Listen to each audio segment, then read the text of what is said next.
Lucio, regarded as the fastest and most musically inclined support, creates incredibly unique strategies within every game of Overwatch. Equipped with his strong sonic amplifier, he can not only escort his team quickly around the map, but also look for aggressive pick opportunities as well. With his versatile kit, no two games on Lucio are the same, creating incredible engagements and teamfights. However, with such power comes a great deal of care, skill, and responsibility. That being said, what is this guide going to have that is different from something you'd find somewhere else? This is indeed a comprehensive guide, so there are definitely players from all over that will end up watching this video in the future. So I'm going to go really in depth with this character. Many guides go into detail about Lucio within Ladder, which is perfectly reasonable. However, within this video, we will not only accomplish this, but also go in depth about how Lucio fits into a scrim setting. In order to do this, allow me to introduce myself to you. My name is Paz, and I am a top 500 flex support player. I recently played for the team Attack Mode that placed third in the open division that took place in February of 2021. I now currently play for my school's Division 1 team at Penn State. While I may not play Lucio every single day, I have to understand how this character functions in order to react accordingly to different compositions. This video will also be vetted intensely by Poketude, one of the coaches currently for Drifters, a team that recently played in Contenders. Poke is incredibly smart and taught me extensively about all of the supports during my time at Attack Mode, allowing me to create the previous guides for Ana, Baptiste, Moira, and Zenyatta. I strongly recommend giving his Twitter a follow as he is heavily underrated, and as a coach pushing for Overwatch League, it would help him out a lot. Moving on, throughout the guide, we will go over all of the concepts I have listed in the description in a staircase structure. For instance, with Lucio's gun, we will start with the basics and work our way up to the more advanced concepts like understanding when it is time to support your team and when it is time to carry with damage. This guide has been requested for quite a while now by all of you guys. The response to this video will dictate whether or not I create a video on all of the other supports like Mercy and Brigitte. Wait until the end to make your judgment, but if you do learn something or find value in this guide, consider subscribing and giving the video a like. I appreciate you all, and with that all out of the way, let's start with Lucio's gun, the Sonic Amplifier. The Sonic Amplifier shoots in bursts of 4 with each projectile hitting for 20 damage each. That means a full burst to the body hits for 80 and 160 to the head respectively. Currently, he has 20 bullets in a mag, making for 5 full bursts in total. There is no spread to his gun either, so there is no need to compensate for inaccuracy. It is important to note that if you, for whatever reason, have less than 3 bullets in the mag and fire, you do not shoot the full 4. Keep this in mind as you may look to combo quick melees into your skirmishes to deal an extra 30 damage along with the bullets of the gun, causing you to lose frag potential at the latter end of the clip. Also keep in mind that Lucio does not suffer damage fall off. If you are struggling with learning the projectiles of his gun, try out codes like Vaxta when starting out. Contrary to other supports we've covered, you should use this code very little though. A lot of your aim training needs to be in tandem with wall riding as well, since Lucio's movement defines his kit. We will discuss this shortly. To do this, doing some tryhard FFAs at around 5 to 6 PM EST is perfect, and you might even get the chance to warm up against some pretty good players since it is right before scrims. Now that we have talked about the Sonic Amplifier, it is time to talk about the most powerful part of Lucio's kit, his passive, wall riding. To start a wall ride, jump at a nearby wall and hold your jump key. You will wall ride as long as it is held. While on the wall, you have a 30% speed bonus riding the wall while static. However, if you don't want to stay on the wall, you can choose to jump off of it to gain a speed boost off of the wall. This is how you see top tier Lucio streamers booping off people on the other side of Lijiang Gardens on Noob Hunter all of the time. This isn't the only thing this tech is used for, however. It is important that you become comfortable with this mechanic as it will make you incredibly hard to hit aside from rollouts. Playing at the perfect height so that you barely won't get hit by shatters as well as not be too high to get sniped by hit scans is incredibly difficult to pull off, but the best Lucio players understand this concept and have put the hours in to master it. Backwards wall riding is an option for Lucio players if they choose to use it. I used to not use this setting, but I have found that it can be very helpful while wall riding as Lucio so that you can have an easier time fragging targets. That being said, having the wall jump on release setting to off is something I strongly recommend. It is on by default and it gives you a lot less liberty with the movement that you have on Lucio, causing you to fly around and possibly hit the ground, disconnecting you from other walls. It is important to note that the angle in which you leave the wall determines the trajectory and distance you will launch yourself. The higher you look, the higher you will jump, and the lower you look, the lower you will be, avoiding getting too much height. Because of this, if you are trying to do the Lijiang rollout, you should be looking up to hit the branch of the trees correctly, while if you are traversing through doorways, you should look down to avoid hitting the ceiling to maintain speed. One trick that you can use to stay off the ground is by performing a technique called hovering. This allows you to stay in one place on the wall, allowing you to pivot to different positions quickly if needed. To practice this concept, go to a flat surface like the side of jail on Hollywood's second point. Start by practicing just going back and forth. Then, try to get closer to the ground the more you become comfortable. Even if you are comfortable with this mechanic, it helps with generalistic movement as well, allowing you to swap to different playstyles when opportunities arise, which we will discuss later in the guide. When you feel like you have learned this skill, try out all of the different maps the game has to offer. Not every map will be as forgiving as the flat surfaces Hollywood provides. Take time to practice and it will pay off. Lucio should almost never be on the ground, and there's no real excuse to die first as Lucio likewise. Lucio shouldn't die most of the time, period. However, it is important that Lucio peels for his team when they need it most, which is where his amp and crossfade come in handy. In all of my previous guides, we have covered the characters and their abilities in separate sections. Lucio calls for a different approach as these abilities are intertwined. Lucio's music has the power to heal and speed up his teammates that are within 12 meters of the line of sight of him, and not behind enemy shields. The meter radius can be explained currently by this picture, and yeah, the larger sphere is Brigitta's Inspire, by the way. So if you ever wonder why Lucio isn't meta, that's probably the reason right there.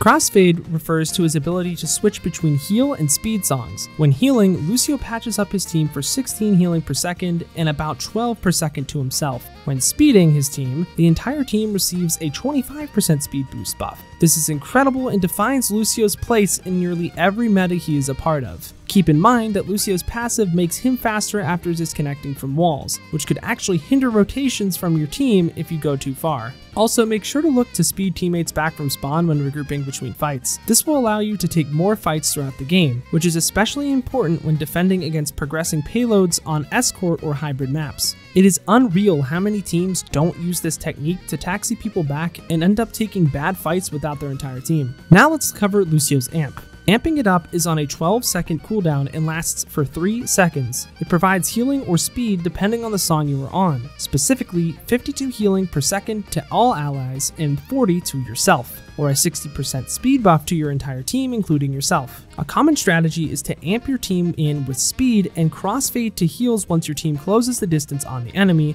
allowing for you to heal the damage they take, generating you ult charge. There are some niche situations however. For example, when starting a round on offense, when is it the right time to amp speed? On all maps except King of the Hill maps like Lijiang, Oasis, Ilios, and the rest, you will hold on to speed until you reach a choke point to speed your team through. Speeding your team out of spawn on these maps puts you in a difficult situation as you will make it to the choke early, but not have the amp to properly rotate through the choke, putting you at increased risk of dying early in the fight. What you should do is hold on to amp and make a clean rotation through the choke point as a team, meeting the team immediately or taking a more advantageous position. On King of the Hill maps, you want to speed out of spawn immediately. Why, you may ask? Well, in this situation, you are commonly fighting for a specific area of the map so that you can have the advantageous position. When you are attacking on other map types, the defense already has a better position from the start of the round, forcing you to find a way around that. So, what is an advantageous position on King of the Hill maps? These locations include health pack locations like the Mini on Oasis University or the White Room on Lijiang Control Center. Speeding Symmetra to get a teleporter to point on Lijiang Night Market is another reason to speed out of spawn. If you have any questions about this concept, let me know in the comments below and I can explain further. So when should you crossfade to speed or healing mid-fight? It isn't as simple as healing when your team is low. Lucio's healing only does 16 per second without amp and 52 with amp, which is outclassed by your other support most of the time. So you definitely should not be heal botting for the entirety of the game. Currently, Brigitta is just better for that in every way, so you have to look for unique value that is only found with Lucio. Let's say that your Reinhardt is 50 HP against an enemy Reinhardt. What do? Do you try to heal him up? That seems pretty reasonable, but what if we looked to speed him away instead? Would this be more effective? Let's visualize it. In this situation, your Reinhardt may live the first swing if you amp heals, but he will likely die after the second or third swing. In the opposite situation, amping speed will get your Reinhardt out with just enough space to possibly meet your other support's LOS or get a health pack, keeping him up in the long term. Outside of this situation, what if it is early within the fight and your other support gets picked? In this situation, you can look to swap heals and potentially amp in order to charge your beat quickly, since the space has presumably been closed, making speeding out a guaranteed loss. This is because if your support dies before a fight even starts, there is no reason to engage in the first place. but if the space has already been closed, you might as well try to salvage the fight and maybe pick up some beat charge as well. Situations like this happen within every game of Overwatch, and it is up to you to find them. I didn't think of Lucio like this until much further down my Overwatch career. The importance of understanding this concept and implementing it into your gameplay is crucial for your success on Lucio nowadays, especially with Brigitte in the game. I'm sure all of the Lucio players in the community have the same feelings I do about her. That was a long section that was pretty in-depth, so let's slow things down a bit and cover Alternate Fire, otherwise known as BOOM! This ability isn't all too crazy. On a 4-second cooldown, it deals 25 damage, knocking enemies within its area of effect back from up to 8 meters away. Lucio's boop doesn't get blocked by shields, so keep that in mind while skirmishing tanks or Brigittas. The angle in which you boop people makes quite the big difference in terms of what you want to get done with the boop. The way it interacts with the environment is one-to-one with real life, so it isn't too hard to understand what trajectory to use for different situations. It is important to note that not all characters get booped the same way. Some don't even get booped at all, like Orisa when she's within Fortify and Bastion when he's in Sentry mode. Turrets are also included if you count them as characters. Reinhardt has a passive, Steadfast, that reduces the knockback effects by 30%, which may not sound like a whole lot, but when you look how far he goes and gets booped back compared to other characters, it's a pretty big deal. Lastly, if you boop Ball while he's in Fireball, he will transfer his momentum in the opposite direction upon booping. Booping doesn't just have to be about sending people off the map either. It can also be about booping a Reinhardt just enough so that his shield doesn't cover a Diva Bomb. It could be booping the enemy monkey at the apex of his jump so that he doesn't cleave your team. There are many ways to use this ability that come down to just knowing and practicing, much like the rest of Lucio's kit. Lucio's ultimate, Sound Barrier, commonly referred to as Beat or Beat Drop, is a powerful ultimate that gives everyone on his team 750 temporary shields that dissipate over 7 seconds as long as they are within 30 meters of Lucio and within his line of sight. This also means that he's not getting blocked by shields. Because of this, it is common that Winstons will try to jump on you when they know you have your ultimate, as they will try to negate it by bubbling you. This can be crushing for your team in a fight, but now that you're aware of it, you can be much better prepared to avoid it. Once your beat does hit the ground, however, you have a half-second grace period, allowing you to still apply the beat to your team if the line of sight is established within ample time. This allows you to make sure your team gets beat if you do end up getting shielded off or the environment gets tricky. Upon casting the ultimate, Lucio will jump up and then slam the ground, applying the effect to his team. This takes 0.72 seconds from flat ground. Because he jumps, it is possible to beat from low to high ground like payloads or ledges to decrease cast times. When activating his ultimate in the air, it takes until you connect with the ground for it to activate, so make sure you don't go flying with it or else you will die while casting beats. This is called an Ajax beat. It is called this because many years ago, a player named Ajax was notorious for dying while casting beats, costing many games and a lot of SR. So don't be like Ajax, and make sure you don't die while casting beats. These situations are rather uncommon, so this information shouldn't scare you away from casting beat, but rather help you to look for situations to be more careful. So how should you use a beat? The reality of it is that beat drop is not black and white in its use. Sure, you could use beat drop for ultimates like Graviton Surge or Flux, but there are times where using the ultimate to engage is a good call. Situations like this include when you are down one but have the opportunity to win the fight if you do beat. This applies even if the enemy has a Zarya or Sigma, because they will likely use their ultimates to counter the beat anyways. You could also use it to engage the fight if they have used game-changing abilities the fight before. In this case, you want to use the ultimate so that you aren't holding it for an entire cycle just for their big ultimates. In short, beat can be used to counter big ultimates, but can also be used to salvage fights or control a very fast tempo. One last note is that it is wise to hide as Lucio when the enemy Sombra has EMP. Make sure that you are in a location outside of the line of sight of your team, but close enough that you can beat immediately after the Sombra EMPs. The reason being that EMP takes away all of the shields applied by beat drop. The reason EMP doesn't bug Brigitte or Zenyatta too much is because their ultimates do not get immediately countered by EMP and have no cast times, giving players enough time to react before the Sombra casts EMP.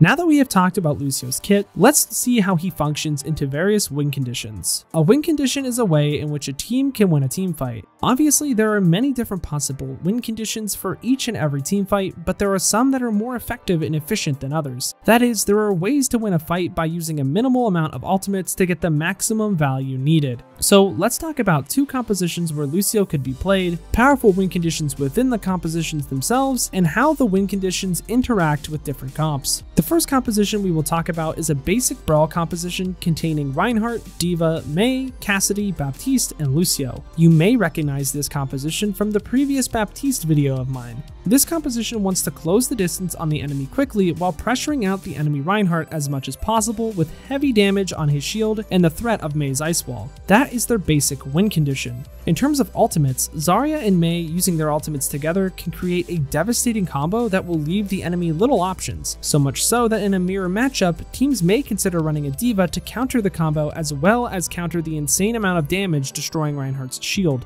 Lucio is the heart of this composition, allowing for the team to be aggressive off of certain opportunities like Mei's big walls, huge shatters, or other opportunities that you may find. Charging beat isn't incredibly taxing either, as the team is generally pretty stacked together when rotating. While beat can be used to cover for big ultimates, engaging with beat is not unheard of when playing this composition. The second composition we will go over is a classic 6-man composition, which was previously covered in the Moira guide on this channel. This composition includes Winston, D.Va, Tracer, Sombra, Moira, and Lucio. As time has gone on, teams have switched Tracer out for Reaper, but at this point it functions much more like a Brawl composition than the Tracer style, which we've already covered previously. This composition wants to scout for a support or another dive target using Sombra's infinite stealth ability to set up for an incredibly coordinated dive on said target. An added bonus could possibly include finding a hack on a tank to make the target even easier to kill upon the dive, which is possible due to the comp's insane mobility, provided not only by the characters themselves, but the Lucio as well. That is their basic win condition. Some strong combos with this composition include EMP bombs, basic EMP engagements, and the clutch potential of Moira's Coalescence. As Lucio, the job is to make sure the team is set up to take an engagement quickly and efficiently together. For example, amping speed upon engagement can be incredibly helpful for your Moira so that she doesn't have to engage with Fade, allowing her more options to escape. This could also be observed by allowing your Tracer to have more blinks during the fight since she won't need to use as many upon engagement. Beat drop is still relatively normal in use, except using it aggressively will be more common since most of the characters have the mobility to stand on their own. So how does your playstyle change depending on the team comp you were against? In this case, Brawl versus 6-man. As Lucio in the Brawl composition, you have to understand what the 6-man composition is trying to accomplish. In short, they're trying to find your BAP and then collapse on him in rotation. Lucio's job is to make sure that the team is staying cohesive, rotating together and taking an efficient path to fight on the objective. However, it is going to be much harder than that in practice. Lucio has to make sure that Baptiste is safe within rotation, booping away monkeys, matching Tracers, Sombras, and on top of that, hiding for beat when applicable. On the flip side, Lucio into the Brawl is tricky. Because you're playing into the Brawl as a pseudo-Brawl dive composition, you need to make sure that you commit your quote-unquote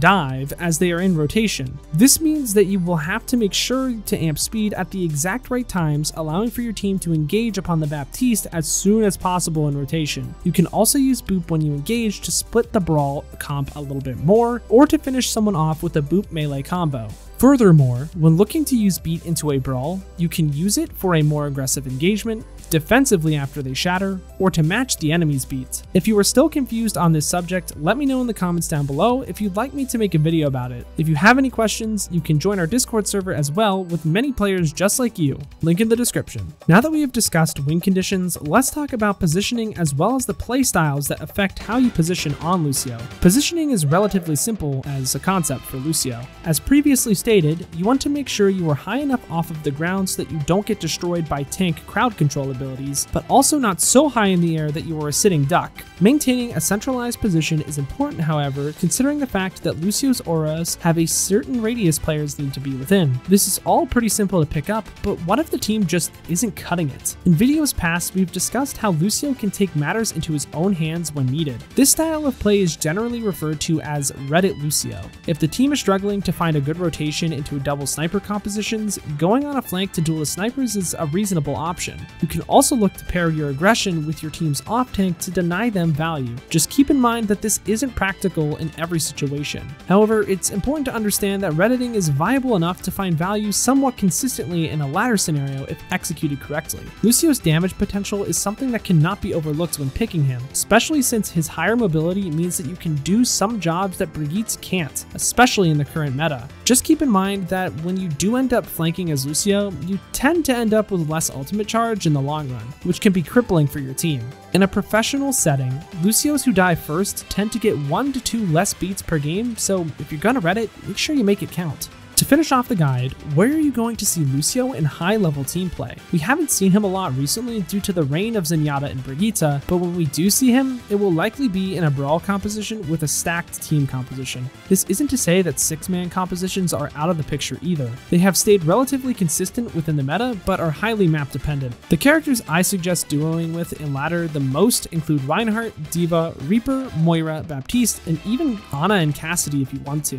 Duoing with a Reinhardt or D.Va means that you can be extremely aggressive and set the pace of the game, much like if you were playing Baptiste. This can be a big deal in ranked, as having the tempo advantage makes a huge difference. Duoing with Reaper shares a lot in common with Reinhardt and D.Va in the sense that you can force a brawl. The only difference is that you are trusting the damage output more in this sense, since that is your duo and not the Reinhardt that would set the space and tempo along with you. Baptiste and Moira go along very well in brawl compositions, hence they complement Lucio as a character as well. However, not all players will lock brawl when they see Lucio, so duoing with players that play Cassidy or Ana can be helpful as well, as it can provide more flexibility than other heroes. Since Lucio is considered a main support, generally it is the Lucio player's job to track ultimates. The reason that this is at the end of the video rather than middle is because we won't go in depth on this concept within the guide. This is due to the fact that it's already projected to be around 20 minutes long, and I recently posted an in-depth video explaining ultimate tracking, how do you execute the skill, and the benefits that come along with it. If you are interested in learning or reviewing this concept, the link to the guide will be found in the description.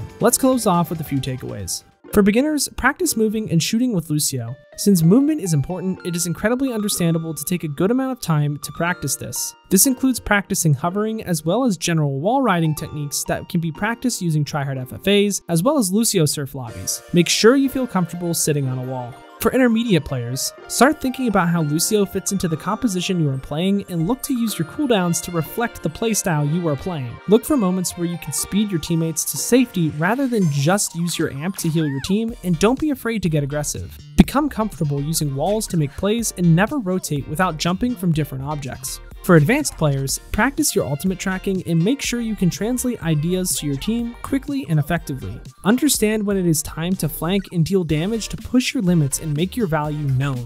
Keep working to understand when it is time to brute force heal your team or when it is time to speed your teammates out, and make sure that you never Ajax with solid positioning and decision making. Lastly, make sure you can use the wall in a variety of ways, using it to stay stable when needed. And with that, you have officially completed the PAS Certified Lucio Guide. Practice makes perfect in learning every hero within Overwatch. Be sure to watch Lucio players to apply things that you have learned throughout the guide today. These players include EchoFlex, FDGod, and more within the community. If you are interested in seeing me live or have any specific questions, I stream every Monday, Wednesday, and Friday at 4 p.m. Eastern Time. If you've learned anything from this guide, please do like, share, and subscribe, as it helps the channel out a ton. But until next time, guys, I've got to peace out and pass out. I'll see you in the next one.